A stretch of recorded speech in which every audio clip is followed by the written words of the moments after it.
কি ভাবছেন টিস করবো? সেই দিন আর নাই। বাংলাদেশের আইন শৃঙ্খলা এত উন্নত যে এসব করার কথা কেউ চিন্তা করে না।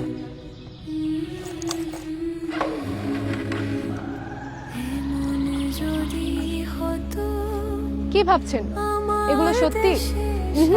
এগুলো সবই আমাদের স্বপ্ন, আর এই স্বপ্নকে বাস্তবায়ন করতে হলে সৎ ও যোগ্য লোককে ভোট দিন।